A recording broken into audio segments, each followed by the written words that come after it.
So even though we face the difficulties of today and tomorrow, I still have a dream.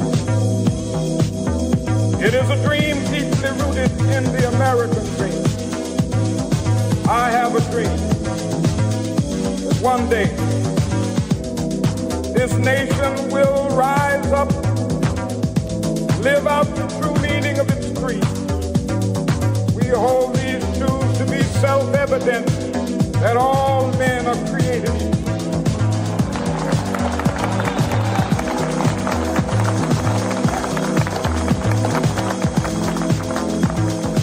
I have a dream that one day on the red hills of Georgia, sons of former slaves. Hey, everybody, we all have a dream. Oh, God. This is the way shit works now with your boys, Lucas and Bobby from the Bronx, Rob Solves America, Biden's burner account. Oh, God. Happy to be back. Yes, we are. Yes, it's been a while, man. Since in studio? Yeah, we haven't done something in here. We've done a few things, everyone. In fact, welcome to the show. And back since the last time we've been together, so much has gone down. It's going to be like super real, you guys. So we're going to have some things that we're going to be breaking down today. And I just want to thank everybody for being here. In fact, if it's a few minutes past 11 o'clock, although whenever you're listening to this podcast, it doesn't really matter, does it?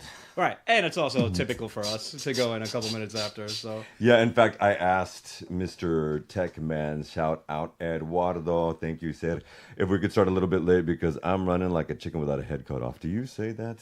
Yeah, no, I think I do. I do because it's been that way. It's been that way in the United States for about 6 months now. But what are you talking about? I don't think this makes sense. But I think we have a good balance here today. We're gonna bring them a little bit of the real, and then a little bit of like something to cleanse the mind and soul about Barcelona. We have a good group of people coming in to talk about Barcelona. That's going to be an hour and too. Culture, expat life. So we'll start off talking about the unfortunate circumstances of the chaotic negligence in the United States government. I don't know what you're talking about, and man. then we'll go on to discuss everything else about our lives and our friends in Barcelona. So I think we'll mix it up. We have a guest coming in any momento, but I figured we'll get a proper, solid introduction. Welcome back.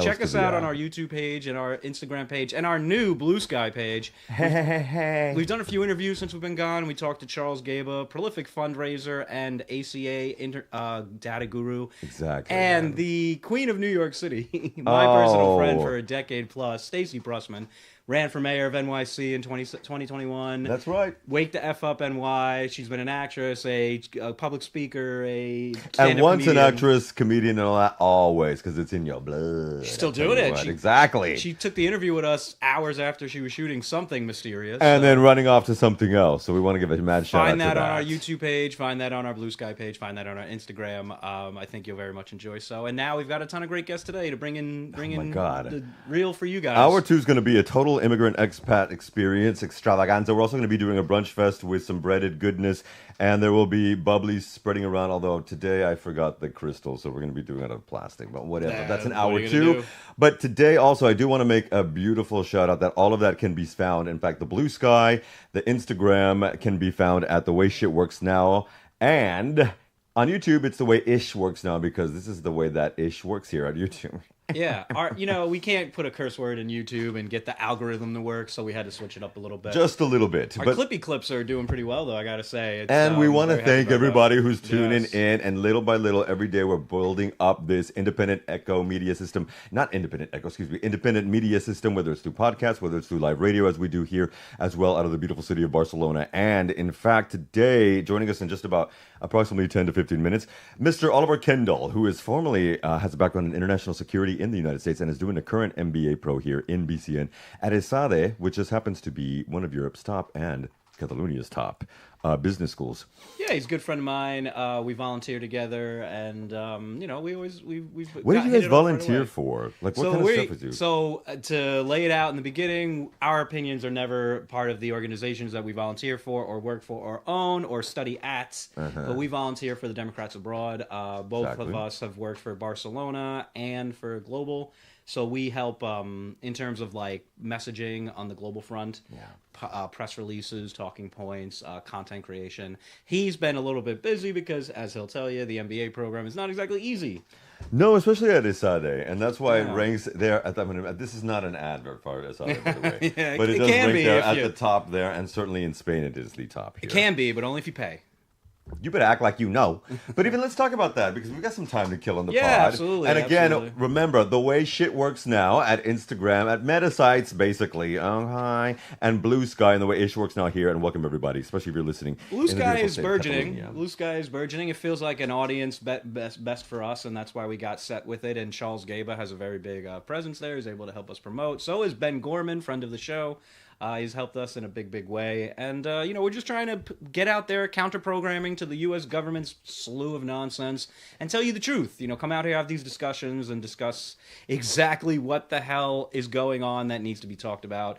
And give Americans who live abroad, like, a voice, an outlet, somebody to listen to that isn't insane, a show, a program that can actually, like, inform you without indoctrinating you or without all sorts of layers of nonsense. I'm thrilled to be back in studio and continuing the conversation. Fresh off the No Kings parade. Fresh off that, So- I saw something that, I forgot where I saw it actually, doesn't matter. But it said, it was a note from somebody, a tweet or a sky skeet, whatever they call the hell that shit. Yeah, But I don't know what they call it. they said, another chap or another lass or something from England, we actually do have a king. And our king has never sent the military to fight against its people and threaten and train. And that's a real king. So what you have is a burgeoning dictatorship. So that's what we had agreed on, DA, to avoid complications and confusion. Our term was no dictators, which we think everybody can agree with, and we turned out pretty large. Actually, it was about 250 people in Plaza San Jaume, and it was our sort of reach out to the thousands of protests that are in the States. And DA coordinated a bunch all over the world. Spain, France, England, Mexico. Oh man, Eastern all over Europe, Asia, too. all Yeah, all over over Eastern the place, Europe. yeah. Yeah, Aaron's over there in Bratislava. Yeah, I mean, it was really beautiful. It was really, really beautiful. We have a lot of it was just great energy. I spoke to a crowd. I like to get in front of a microphone any chance I get. And it was great. It was really. Did you grow up honestly- like that? I don't. Yeah, probably. Look at me. Look at me. Yeah, I was an only child. I mean, what am I gonna do, right? I'm a twin. Right. Complete opposite. But I think both of us were a little bit, look at me. It's also like growing up in the Bronx, looking like Macaulay Culkin kind of thing. Made me be like, okay, I better be funny or something. It's true though, because if you don't know New York City, then you don't understand what Bobby's Right. saying. That's why. But exactly from where they had the rally for the No Kings Day. Yeah. No King's Day Our here, parade. no dictators, but in solidarity with the United States No Kings protest. It was against no Trump. dictators. Hells to the yeah. Yeah, it was Thank no you. You just said dictators. that. Hello. Yeah, because everyone agrees that we should never have a dictators ever. Well, not everyone does, and this Yeah. is the reason why we've had to do this. Right, isn't that right? It also gives Yeah, a that's a core. platform for those of us, again, in the expat independent media system to get stuff out where we are. Because if we have more of these things popping off, that includes millions. In fact, there's over roughly 16 million people, give or take, at any given time, who are abroad outside of the United States, and it's always going to be growing because es que ya sabes tú, which means in Catalan, you already know. Well, Europe can expect a lot of the United States top scientists and medical minds to be begging to come over here soon. In fact, currently. Currently. And some of our finest actors and actresses and comedians are also moving over here. And a few of the queens that are going to be here in the second hour are going to be speaking about that. One thing I wanted to talk about is that there's this massive fierce debate that's just popping off here in Catalonia. And I want to know what you think about it. Yeah, hit me up. Now, in this thing that is actually being called for a national reform to reduce the work week to 37.5 hours instead of 40 hours. And it is coming under some fierce debate within certain Catalan parties, but most specifically, the faux independent party that's known as Together for Catalunya, Junts per Catalunya. I don't actually know about that party, but the idea makes sense. I mean, there's no necessary hourly mandate if you can get your job done. What do you mean? It's got to be 40 hours or we're effed. I mean, I feel like other countries have tried this and significantly shortened their work weeks because it's about the Germany, productivity. France, anybody? I mean, it's about the productivity, but also it's also about not being worked to death. I mean, we've made a lot of progress in the labor movement over the last century or so to say that you don't have to work 12 hours a day every 7 days a week. We've gotten better, slightly better over time.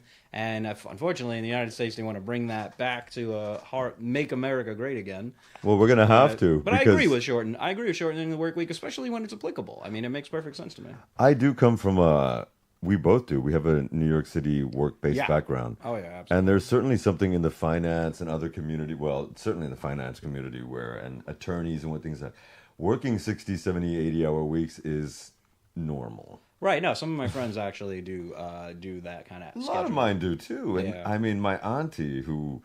Shout out to Aunt Laura. By the way, Aunt Laura runs so many of the city's original punk rock bars. So thank you, Aunt Laura, for always giving us a place to drink.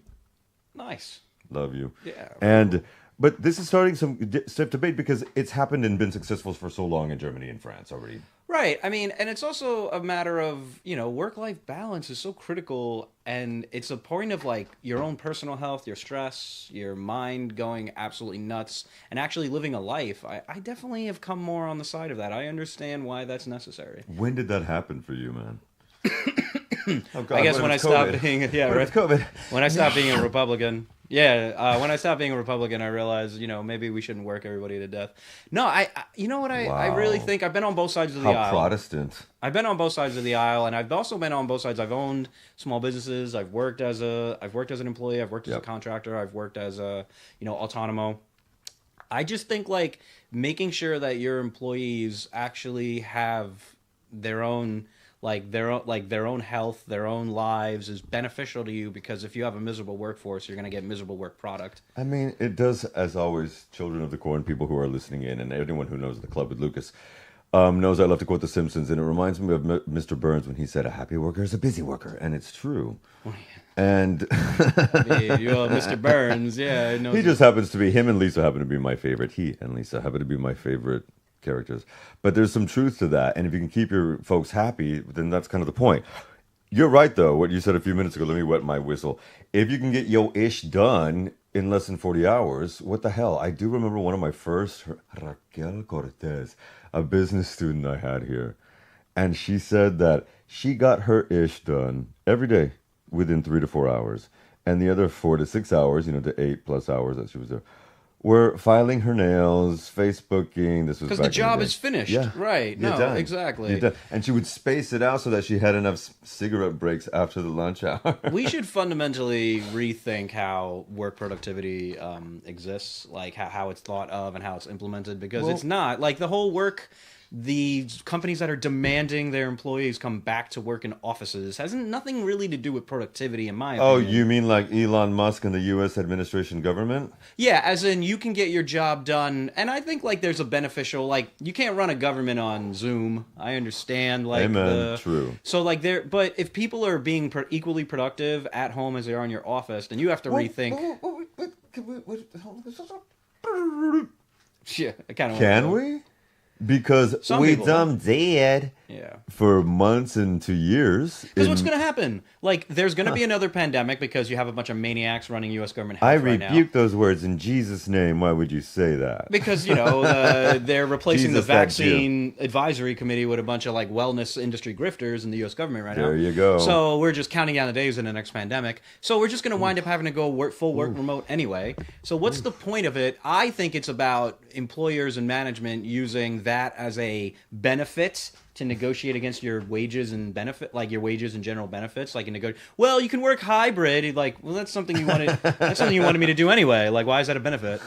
You gotta take Fridays off. There's some hybrid for you. But yeah, I mean, I've been a contractor for like a while, so like my schedule's always been weird. Mm-hmm. Like I've done 10-hour, 12-hour, 13, 15-hour days, and then I've taken 2 weeks off, and so like I kind of understand the ways that like work gets finished and completed. I've been doing project management and event stuff for quite a while now, and I understand that like when I'm on, and then when you're off, you're just off.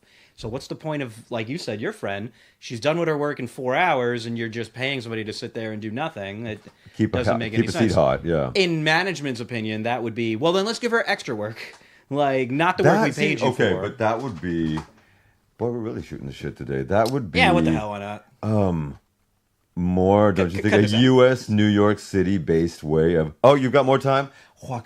Like in the office back in the day in New York City before 2010 when I was moving here. there was always stuff in the to do. It never finished, man. Yeah. And so there's this element of that, and I believe that some of us, and we're going to find out more with some of our sisters coming in the second hour, that they bring that here.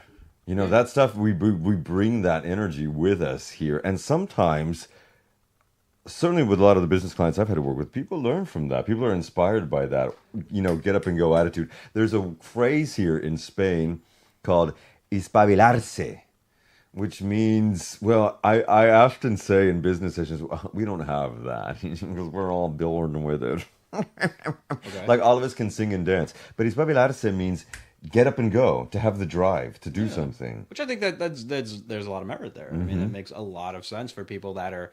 I mean, again, I've done these on both sides of the aisle. When I'm really passionate about something, like the hours don't ever matter, the days don't ever matter. Like this show, I started putting together edits on Sunday afternoon.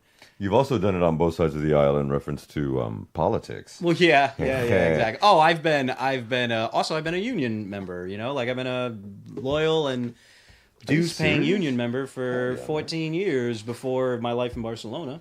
And look, children, he's only 34. They're only 34. So you can do this. I'm 42. 33. 42. Yeah, 33. And oh my God. Our guest is actually here. Maybe we should take a... I believe that I will start talking, Eduardo, if you will focus on me. Because I don't know if you know this or not, but it's not just about me. Maybe you want to open the door for him? Yeah, sure. Of course I can. We can just cut this out. Hey... We'll just cut this out. You know what? Something tells me that his face looks familiar. But, go ahead. Okay. Mr. Kendall is going to be joining us. Like we talked about earlier, Oliver Kendall is going to be joining us. And he's just run out of a session at Esade, in fact. But no, what I was going to say was that there's this element where when you are based outside of your comfort zone, it becomes a bit more of a challenge to, like, keep the ish real. Now, someone's walking behind me. I don't know what's going on up in here. Hey, my brother, welcome, man. You don't have to worry about it. Oliver, welcome to the show. Have we met before? I believe so, actually. I think a couple weeks ago at the protest, not the most recent one, but the previous. We haven't. No, we didn't. Your face looks familiar. Oh, okay. No, I haven't been there. I haven't been to the protest. Well, you both have been in Barcelona for about 6 years or so. In my case, 6. Yes. Okay. Yes. Coming up on 7 this fall, actually, which is mind blowing, but. Why is it mind-blowing? Talking to the good guy. And everybody, this is Oliver Kendall, and he is actually one of our, I'm going to call him a calm resistance fighter. I actually called today's edition of the podcast, because we were splitting up into 2 hours, the Go F Yourself Drum Update. But it's not really going to be that, because we're going to talk a little bit about what you're dealing with as an expat. May I ask, why is it a mind-blowing after 7 years? Because, as I keep telling people, I moved here for 8 months 6 years ago. It was completely not the plan, and...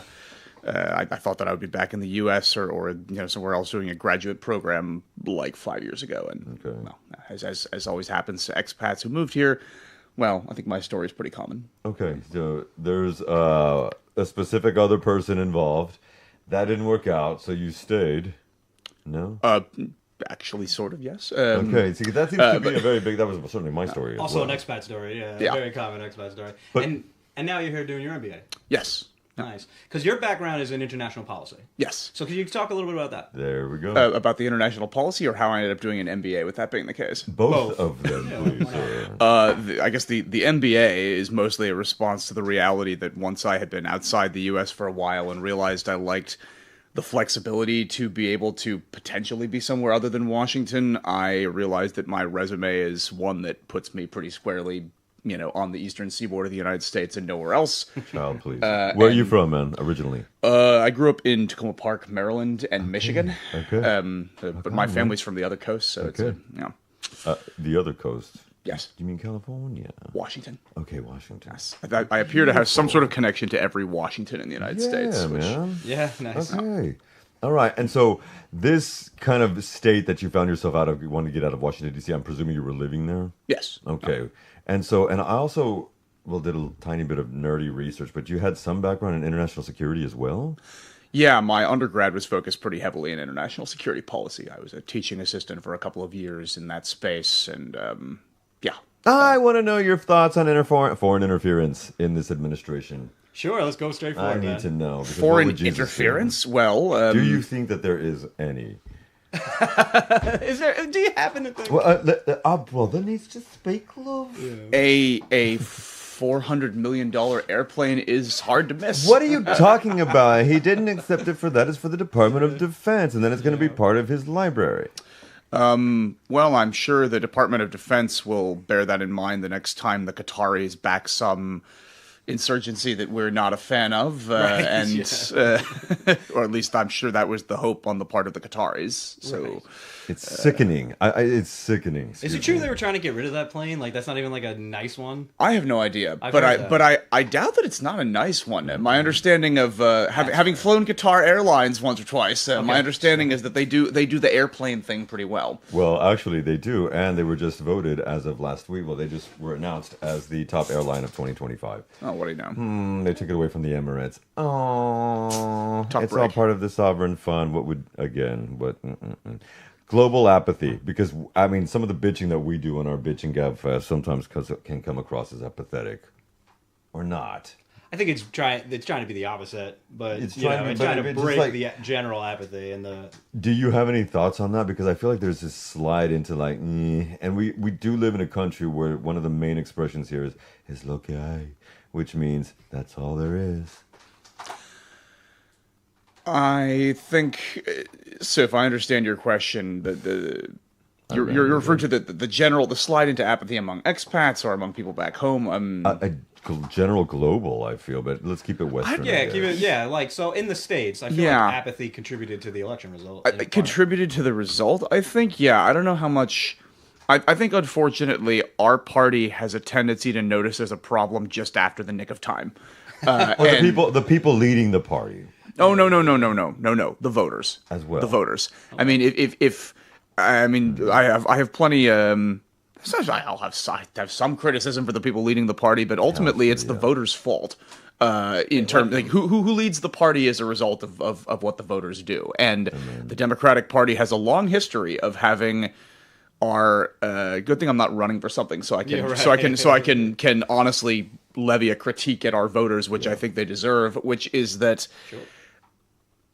And I think this is changing as our coalition shifts to be, some of the suburbanites that we've stolen from the Republicans. But for decades, we've had this problem of Democratic voters seem to need to fall in love with a charismatic young candidate in order for them to vote for anything. And you see that in the fact that if only this were a visual medium, I could use my talk with the hand kind of thing. But I guess I can't. But I mean, I can make the point that when you look at voting patterns among Republicans for the last couple decades, it doesn't rise and fall from a presidential year to midterm year at nearly the same rate that the Democratic vote does, which to me underlines a degree of not taking it seriously enough among Democratic voters of this sort of like, oh, look, I was inspired by this young, charismatic presidential candidate. I'll bother to show up to vote.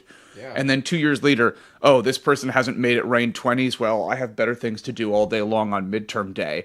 And then we get swamped. Fortunately, we can point to an exception there in 22, but it's 18. Yeah, but apathy. I mean, and look at the response among the sort of, among a lot of Democrats in 2017 and in 2025, which is basically, you swore earlier, I noticed, so I can, which is basically, oh shit. Looks like we didn't do anywhere near close to what we had to do to not lose an election to a crazy person. Now I'm going to be angry. And I remember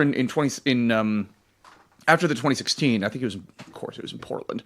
There was some sort of riot thingy after the election where a bunch of people came and threw trash cans through windows and looted small businesses and did a ton of damage to, exactly the kinds of people that the Trump presidency would then go ahead and do more damage to. Yeah. And of the people who were doing that, only a fraction of them had been registered to vote. And I definitely have an issue with doing not voting and then trying to make your change happen through like crazy shit like that. So like I love running these protests. We've been doing them for a while in our group, and we both have said like these are our conversations. We don't represent anybody we volunteer for or get educated from or companies we work for or own. These are our opinions that we're saying. But like you're absolutely right. There's an entire like, and I really feel like social media is fueling this, where a lot of people like go straight to like, let's jump into like Luigi is the man, but I never vote. So you have to shoot the healthcare executive on the street, but you can't vote for a party that'll give you more healthcare.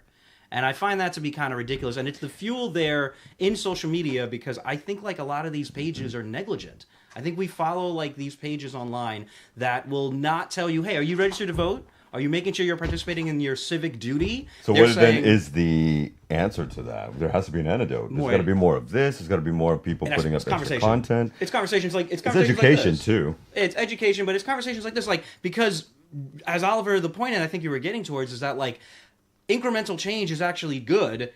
And it's in a country with 330 million people. It's a very difficult thing to do. So when a Democratic president gets elected to solve a bunch of crises that a Republican president has created with their negligence, but then they don't solve all the problems in the world in 4 years, by about the midterms, as he had said, it's not raining 20s or every single problem isn't solved, well, then I'm just going to stay home. But the Republicans go in and issue vote every single time they show up and they go, no. I want to keep the power. My party has to be in charge. They have to do that. And I think that's coalition problems in an information chaos time. Well, let's ask you something else then. If that's the case, what are some of the things that we should be preparing for? Do you, for example, think that there's going to be, or do you guys both, but sir, do you think that there's going to be some midterm elections next year, or are we going to have the autocratic takeover? I don't think that, given the future right now. Yeah, I'd say the silver lining to the Trump administration's malice is their incompetence, and I find it. I admit I have always been one of the people that believes that not just Trump but his movement and what his movement has done to the Republican Party represents a clear and present threat to the continuation of democracy in the United States. And it's a past threat that's just manifested fully. Well, I'd say that it represents that threat. However, it's metastasized now. Yes, but we are still aided by their incompetence when they're in power. I mean, they have not done a very good job on a lot of things, and so all of which is to say, am I worried about Christy like this? Hey, our girl Christy will land on her feet, I'm sure. But like the point I'm trying to make is I think that, although the Trump movement certainly represents a threat to democracy in the medium and the long term, I doubt that they will have managed to turn the United States into Hungary in effect by 2026. I think we do have another shot, but if that's going to happen, the Democrats need to do some serious introspection 6 months ago about why it is that we are in this position rather than continuing to flounder, and we need to actually, not be polling at a lower level than the least effective president in the history of the United States by the time that election comes along. This is the same thing that's happened here, though, man, because last weekend, and I was actually supposed to do something on my own show last weekend, and I had some stuff happen. I needed the day off. Sorry, everyone. But there was an element where there was 50,000 people that showed up in Madrid to protest the Sanchez administration for some shit that's really going down, and it is. And more people should have been well aware of it. But without the thinking or remembering that 6 years ago, the Pepe were voted out for billions and billions of fraud. When you arrived, I guess. Yes. That was all happening. And so there's this element where people, whatever, we forget that. And the same thing, the socialist government who has done the most, in fact, Spain is the strongest growth economy in the world right now, and was in 2024 as well. And yet the socialists have the lowest approval rating in their history since 1978, December, with the Constitution.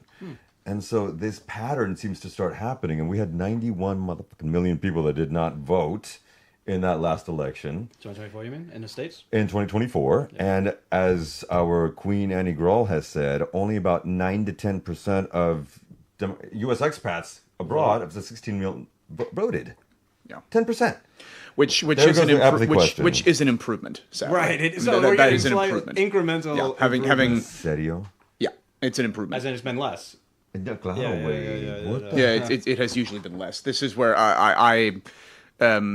although I know Rob and I are not speaking for Democrats abroad at the moment, but it is, having been involved in the 2020 campaign and the 2024 one, 2020 represented like a 2.5 times increase over 2016. Wow. The leadership that was in place during the 2020 election in Democrats abroad was phenomenal. And also, I think that actually, weirdly enough, I think that the Shout out pandemic... Chris Riley. Yeah, Chris Riley. Chris, yes, and globally, Julia Bryan was just such a phenomenal leader of Democrats abroad. But the thing is, I think that in addition to those things, I think 2020 favored Democrats abroad, strangely enough, via the pandemic. Because people who are inside and on the computer more are more connected to international networks that they're a part of. And I think that we had an advantage then. And then I don't remember whether our turnout in 24 went up or down. I don't think that it changed that much. It's slightly down, but the changeover to Kamala we started seeing astronomical increases in registrations, but I don't know about the actual voting data yet. Well, I mean, we do know that there was over 81 million in 2020 for Biden and 75 for her this time. So right there, we do see a 6 million discrepancy there. When we talk about that, though, what should we do to encourage, like, for example, a younger vote, or to get back our Latino men, for fuck's sake, as a Latino man here? Well, saying Latino instead of Latinx is probably a good place to start. Okay, but even that, people need to get the fuck over themselves with that. Who gives an ish? It's semantics. It's the same stuff that we were saying back in the day about don't say the N-word and don't say this one. Like, eventually, we have to just fall in line. This is just a part of the pattern. I don't think we need to... Why does it have to be such a big deal if you say Latinx versus Latino? The people that give a shit are insecure, because anyone who's secure doesn't give a fuck. Well, I mean, you're Latino. I am, very much so. How do generally people feel about this kind of... They don't give a shit. We don't... part of it is... Okay, whatever. But then at the same time, with all of the norms in reference to gender, in reference to all of these things, in reference to office politics and things that we can, monikers that people take on there, everything has to adapt and change. Who gives a shit? Well, I think that's also our coalition issue. So, like, we're not a cult, right? So, like, we're not lockstep with a fearless leader. It's going to have people with all sorts of different backgrounds, like myself, like you. We all have different backgrounds, and you have everything under the tent of not fascist is essentially a potential vote for a Democratic Party. But we're not necessarily appealing to all of those potential votes. What about for a the variety David Hogg of different? What? The David Hogg thing. Oh, honestly, that dude, in my opinion, I don't really... Remember his background? Yeah. No, listen. But also... Okay, yeah. Like, he's not somebody who was actually qualified for the job that he ran for, and he decided to show up and say, well, if I don't like people, I'm just going to force them out. And I don't know if I went to DA and I said, let me be the global director, and I'm going to force people out if I don't like them. Mr. Kendall has a... I admit, I actually weirdly don't have a super strong opinion on this, but insofar as I have one, yes, my understanding, first of all, is that David Hogg's "I'm going to come primary you" thing existed prior to his going into the DNC, so it wasn't like he came in and his first move was like, hey, you know what occurs to me now that I'm here? I'm going to primary everybody. Okay. That being said, I also am somebody who thinks that one of the worst things that's happened in American politics is when the word primary became a verb. And I think that the only reason I'm not freaked out about David Hogg's thing here is that my understanding is that his effort was not just a straight up let's primary everybody from the left thing. I don't think his goal was to become the Green Tea Party. That being said, again,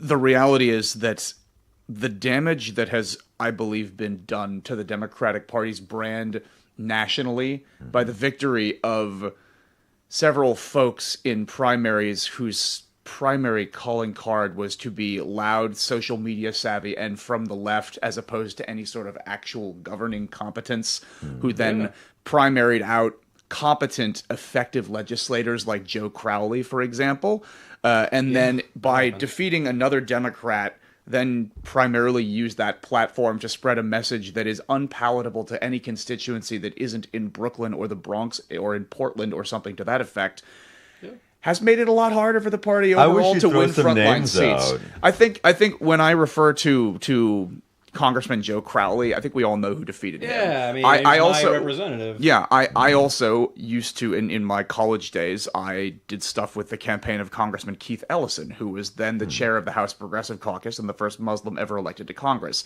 However, and for the record, Keith was not primaried out by his successor, but his successor is somebody whose primary contribution to the Democratic Party appears to be to destroy its brand anywhere other than like her district. Okay. And the difficulty of winning back Congress is made only worse by the fact that in a time where all politics is no longer local, where frontline representatives are forced to answer for the antics of people like Rashida Tlaib or her friends. And, you know, this is where I know that David Hogg's primary thing was not aimed at, it was not a Justice Democrat style, gotcha, you know, let's pick the craziest for this left person we can everywhere and get them into office. But I still am a little bit about the idea of the primary being the primary goal here. No, I agree. And then what happened in this situation, we should be clear, is because Malcolm Kenyatta got reappointed immediately, was that there was a flawed issue with the actual voting process in which how they filed the people running, and so they just had to rerun it because they didn't get it right. And David could have reran, like he just didn't have the support to get it after a while. But you're right about the Democratic Party brand, and this is what I've said on this show, and I've said it to other people in conversations. It's because the party doesn't really have an identity. And when you don't have an identity, you are defined by your political opponents. You're defined by the media. You're defined by social media grifters with 30 million followers. And you know what's in? Shitting on the Democratic Party to look balanced. Yeah. So the Democratic Party has a huge problem with people lying. You lift it up. You always have a way of. I try to. I try to. So let's do some lifting because my tits need it. Because we do. Well, the party has an extremely large amount of legislative wins federally, statewide, and locally. The party is the only party that can defeat fascists that are trying to destroy scientific research, trying to destroy public parks, trying to crush immigrant families. I mean, listen, you can play reinvent the wheel and let's go. I wish we had a European style system with as many parties as there were clouds in the sky. That ain't the system now. Do you, Diane? No, I'm kidding, but I'm saying yes. Yes. It would be so. Oh, I'm sorry. Now go. Since we're fantasizing, yeah, sure. You have no idea tell me. how what I would give to be in a situation where I could vote for my party. Can I guess? Then the sort of people that I was just alluding to a couple of minutes ago can have their own little Sumar style thing over to the side, and I could say, I'm not responsible for any of that crazy shit that person just said. Not my party. Don't you wish that other mother effing party that had done the same thing? Because it is no longer that conservative Republican Party. We have someone coming in now or two whose father is actually an Orange County federal judge. And not a MAGA, I would assume. Or maybe. Orange County? Hard to say. And so, I'm not going to say that. Obviously, she can speak for herself, yeah. But there's an element where there is a moment where probably only about 20% of ex-Republicans, pre-2016-15, the escalator, would have said, this is okay. And now it's about 20%, and 80% are, give me more, Daddy, we need it. They even say it on stage, Daddy's here, and he's going to give you a spanking. And then that motherfucker has a fight with Ted Cruz, and that made me come rainbows because Tucker Carlson. That was annoying and ridiculously truth to a point. Because he did hold him to Tucker.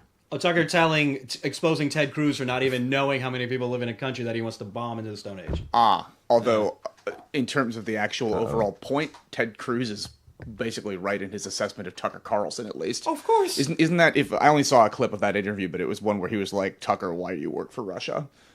Or something like that. It was one of these moments where I was like, I hate when I have to find Ted Cruz to be the more appealing option in a conversation, but like that's the thing. Because he's so who do you hate less? Well, in a fight between syphilis and AIDS, one does win, in my having seen little bits of the conversation with Tucker Carlson, Tucker Carlson is the AIDS of that conversation. Oh, without a doubt, he's far worse for sure. He doesn't have the power or the microphone because it's not Fox News. He's doing his own podcast. Good thing he's gone. But he He's absolutely the worst piece of garbage, like one of the worst pieces of garbage living, for sure. Could we? Do my brothers think that Fox News is the worst, or at least largest trash pile that has? They staff the White House. 30 of them work in the White House right now. I mean, that's the most powerful. That's the most powerful platform. He gets on the his planet. information and news. His reading briefs from that rather. Yeah, Donald Trump. Let's be realistic. Donald Trump is a low information voter. An average Fox News viewer who wandered into. Oh, it's embarrassing. The Oval Office. That being said, I'm one of the people that also thinks that our side has mishandled Fox by not going on there all the time. Amen. We should brother. fight them. I agree. It's there's always been the cool kids in the coalition represented by the Obama bros on the Pod Save America thing have always made the argument of like, or actually I think not all of them, but a couple of them have made the argument of like, if you go there, you're legitimizing it. Bro, first of all, like some larger than you would expect portion of their audience are in fact Democrats. B, it's the largest network. We lost. They're not going to go away. People are not going to not watch Fox News simply because Democrats refuse to go on. Thank you, Australia. And with that being the case, we need to go there. We have to go and talk to them. Brother. And Pete Buttigieg and crushes so it every time. Say, man, Yeah. thank you, Every brother. time he crushes it, and I agree with you wholeheartedly Beautiful. because it's not about in the moment, oh, but Fox will clip this or that. It's about getting the truth to people that are starved of the truth. These are groups of people that are not living on the same world that we're living in. You, me, and Lucas are living on a different planet than the MAGA Fox News, the average Republican Fox News. Well, MAGA we voter. actually are all living on the same planet, but they live in a different reality that doesn't include Sure. I'm talking, fact, truth, and things of this world. So if you get an Oliver Quote on a the right-wing Bible. podcast, you get a me or you on a right-wing podcast, we're actually having a discussion to an audience that will never hear our opinions ever. So I agree with you. But even here, we have three varying opinions about certain Yeah, stuff. of course we do, because it's a coalition, not a cult. It's like The So View. that's how it works. The View, yeah, exactly. The next hour is going to be like The View. Right. No, I mean, our coalition could stand to be a little better at messaging, but how the hell do you get so many different groups of people from so many different backgrounds to get on the same page anyway? It's a very difficult thing. And you're right, you have like some flamethrower self-sabotagers like what's her name over there. And I don't like a lot of the self-attacks. That's my thing. If you are fighting a fascist government... What's her Oh, name? I find Rashida Tlaib to be repugnant. Oh. I find her to be completely repugnant. I find anybody that makes their social media balance, their social media presence, trashing the party you belong to constantly, and then also being this big bad boogeyman, the big lie that they tell, to be just absolutely repugnant. I mean, I just find it to be ridiculous. Stop trying to splinter off and stop trying to be cool and balanced and actually help beat fascists. Get people registered to vote. Show up to fucking elections. So this is what we need to be doing. This is what we need to be doing. We need to be doing, like, Baby. the criticism is fine. We should always have debates. We should also be discussing everything that we think can be improved in a political party because it's a two-party system. But can we stop trashing the party every single day? There is one additional thing. Like, first, yes, I agree with everything you just said. Second, a critical step that needs to be taken by the Democratic Party is to stop micro-targeting.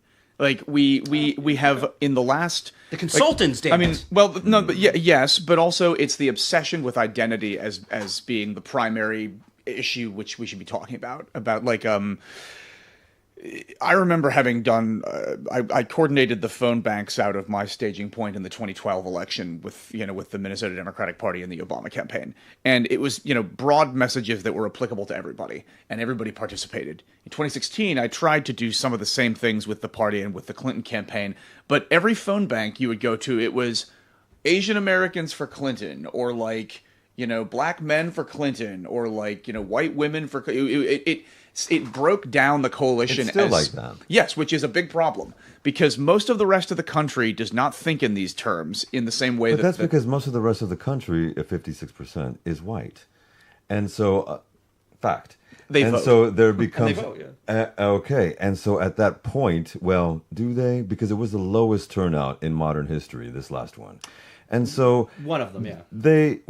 Because 2016, I think, was the actual lowest Really? in our lifetimes. Yeah, because the sheer number of actual terms. But you're right, Claro, it's 80 claro, million. claro. Well, We're also talking the 80 million population was people also stood out. different. We're talking 80 million people stood out every So time. there's an element where We're talking- if that doesn't get addressed because the original sin and all that BS and all that, because it's there, there is an element where it's not going to stop. And now this is only just going to proliferate it even more. But with that being the case, and that's not our direct argument, but if our implication is that you should vote on the basis of which accident of birth group you belong to, then we're going to lose. Because, at least for now, the notion that at some point the country will just become diverse enough that the Democrats will just win by default is clearly bullshit, especially in the context of this last election, where Donald Trump got a higher rate of non-white guy vote than any Republican in decades. And if the Democratic Party insists on continuing to message in a way that is within the framing of vote for me because you're, X, vote for me because you're Y, rather than vote for me because of my idea and how it might help everybody, we need to get back to universal messages. So then we it need needs to be stop. back to meritocracy. Well, it's not. It's not about merit. I mean, Well, having the merits to say, we're going to do this and this and how we're going to do it. But also, I would challenge you on one thing: is that makes perfect sense in a world before the U.S. federal government is attacking people based on their identities. So right now, the Trump administration hold on. That's is... never not been the case. One could argue. Okay, I mean, okay, Segregation, the Trump, whatever. sure, yeah. I mean, redlining, segregation, various other things. The notion that an administration being less nice to one group than another is new is I think not accurate. But it's a lot worse now. You'd say. Sure, yes, but there are evangelical Christians who would have argued in the past that the government was targeting them by making them bake gay wedding cakes or something. Do I think that's bullshit? Of course, but the notion that right now is not the first time that any group of Americans has felt as though they are disfavored by the government. Yeah. I don't mean to diminish what the Trump administration is doing, but my point is our messaging should not be grounded in a rationale of vote for me because What should it be X. grounded in? Vote for me because I'll do this to help the United States. What I'll is do to help this? That's the thing. That's what we need to higher establish. taxes on rich people, more comprehensive Amen. health care coverage, better education focused on getting kids into the classrooms, not changing the names of the school for silly cosmetic reasons. It means more investment in green energy jobs of the future. It means a consistent and robust foreign policy that doesn't abandon our allies because somebody, as you mentioned at the beginning, gave you a $400 million jet. Aiding parents, aiding single parents, aiding people with childcare and things of that nature. Can I tell you, the last 4 years had a shit ton of progress on that. That's right. A shit ton of progress on that And it's by all our stopped. party, by the Democratic Party. What I get angry Typical. at, and you're not these people because you're well informed, but people will tell me the Democratic Party didn't do this, and I'm like, well, what about this law? What We did about it. that law? We did it. So in the last 4 years, we added 20 million people to healthcare coverage. We And- cut child poverty in half. We 25%, but yes. And yet then what was the conversation about during the time we were doing all of that? Well, of course, we can blame a lot of it on the relentless, oh my God, look, he's old, he tripped sort of coverage. The media. But also the fact that silly cosmetic fights were started by the left-wing activists over the last several years. And for the last year and a half, much of the national focus has been on privileged little 19-year-olds lighting their college campuses on fire because they fundamentally misunderstand a conflict on the other side of the world. Yeah, I'm and not with that. if we do not message about those accomplishments that you just outlined, well, then nobody's going to notice anyway. Can I ask, Rob, because you would know, Pop, Yeah. which of those accomplishments that Biden and Harris did pass are still in continuance at the time? That Trump isn't actually actively dismantling. Correct. Are there any, I 'cause- wonder, because of the infrastructure stuff and everything that happened? I mean, look at how they built the Chips bridges. Act. Yeah, I'm Chips sure is he still there. PACT Act is still going. Chips is still going. He hasn't touched the Respect for Marriage Act, which is nice so far. I think they're waiting for the Supreme Court to do that. The healthcare, we talked about this with Gaba. So we talked to a prolific fundraiser, and he explained how, if the Republican Congress and Trump do nothing by the end of the year, all the Obamacare subsidies added through the Biden term will just be wiped out.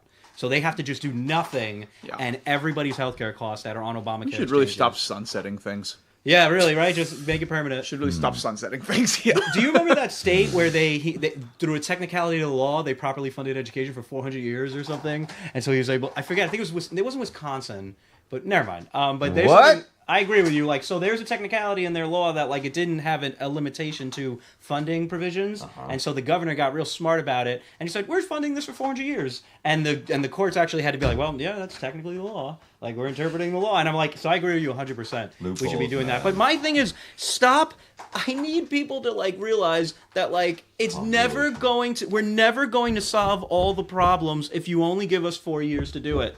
Stop only giving us 4 years. Stop giving LBJ 4 years. Stop giving Biden 4 years. Stop giving Carter 4 years. You got Obama for 8, and there was financial reform. There was healthcare reform. There was a peaceful, better world. Like the thing is that I think that logic is correct, but I think within that we need to recognize that a president doesn't have 4 years. The president usually has 100 days, and the point of this is not about.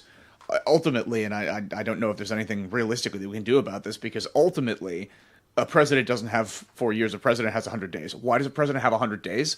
Because the legislative and the executive branch are not in any way connected, and the legislative branch has their own agenda that starts, pretty soon when they need to run for re-election. The only way we fix those things is by either having a parliamentary system wherein the legislative and the executive branch are the same thing, or by enacting some sort of electoral reforms in the United States where there isn't an incentive to be running and fundraising the minute you arrive. Ultimately, if you need one or two houses of one of the 3 branches of government to get a lot of your agenda done, especially if your agenda is expansive, given that, if you need one half of you need both of the halves of the legislative branch, but if one half of the legislative branch is distracted almost immediately by the need to be on the phone fundraising for 9 hours a day from the minute they arrive, 100 days goes by quick. Well, tell me, both of you, what you think of this. I always thought term limits are a debatable concept, but I think terms can be terrible longer. idea. Okay, go. So term limits are a terrible I'm not sold idea. On it. I'm not sold on it. The thing. Think about this. Years and years ago. We'll have to wrap up after this. Oh, okay. I'll skip the backstory then. The bottom line is, think about a state like California that has term limits for their legislature. You have like 3 terms.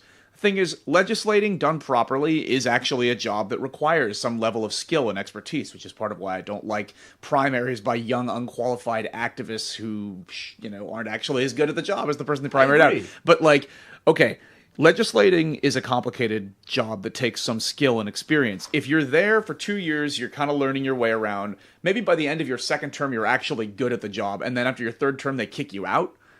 The best and brightest are not going to go into government if they know that they have a limited time contract. That's not how you attract talent. And we want talented people doing our legislating. Yeah, the notion that politics should be like unprofessional and done by just people who show up once a year who read an old Thomas Hobbes book one day a long time ago. That was a terrible reference, but the idea that legislators shouldn't be professionals in some way is nuts if you want good legislation. And if you sunset people's time in the legislature from the get-go, other than with elections, it tears them up. Yeah.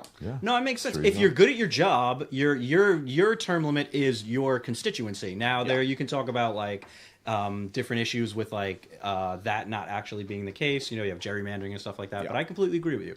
End us on a good note. What can we look forward to? What do we look forward to? Give me something positive. What are we doing well? Because I think we are. I think the resistance is rising. I think we have definitely a good chance to beat the dumbest attempt at fascism ever. We are winning most elections that have gone out. Yeah, basically overperforming in every single special. Mm-hmm. What can we, the people, not just the party, what can we, the people, do, and what are we doing positively in your opinion? What I see positively is a number of Democratic leaders in the wake of the 2024 election learning the lesson that a big part of the reason we lost is that we've annoyed huge parts of the country into finding us to be just difficult to tolerate. This is why I like seeing things like Gavin Newsom talking to people that we don't like. I like seeing things like Congressman Seth Moulton being willing to say things out loud that almost everybody agrees about, trans people in sports, that it's okay, we don't want to touch that, but everybody kind of quietly agrees with this for the most part. But this breaking of the taboo kind of thing, I like seeing people in the party speak a little bit more openly in a way that it doesn't make it sound like we're hiding something all the time. B, I like seeing a focus in most places. Let's see what happens in the New York election, but an increased focus on competent governing of the areas that we have, so that we let the alternative speak for itself. Like the alternative vision we present speak for itself in terms of like, look, the government here actually worked. I like that there's a wing of the party that's focused on that sort of thing, and you know, I don't know. Ultimately, I like think Pete Buttigieg we were talking about earlier. Yeah. Like going on these, fighting the information wars at where they are. Not choosing your own special. Like, the battlefield. incompetence of the Trump regime speaks for itself. We need to let our competence speak for itself in places where we have the ability to demonstrate it. Amen. Love that. And with that, we shall end. Awesome. Good This talk. is my brother Oliver Kendall. Thank you so much for being here, man. Thank you. Thank you for being Yeah, we here, gotta get your everybody. podcast You going again. already know, shit. Yeah, because you have one too. I have not. The NBA has basically ended my life, and I have not done it since the election. What was but it called, really quickly? It was called OK Talks. It does still exist, and it will. It's on. And a it's on there. Temporary it's on Spotify, hiatus. Apple, and OK Talks. And everybody, this is Tory Sparks, as everybody knows. In the next hour, we have a whole range of topics coming up. So Some we'll talk good to for you your on the flip mental health side good news. on hour 2 of The Way Yeah. Shit Works Now. Thank you. Shout out, everybody. Peace. We'll be right back. Adios. Oh, man, thanks, man.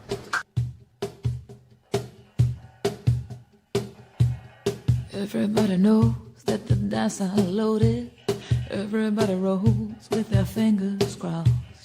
Everybody knows the war is over. Everybody knows the good guys lost. Everybody knows that the fight was fixed. The poor stay poor, the rich get rich. That's how it goes. And everybody knows.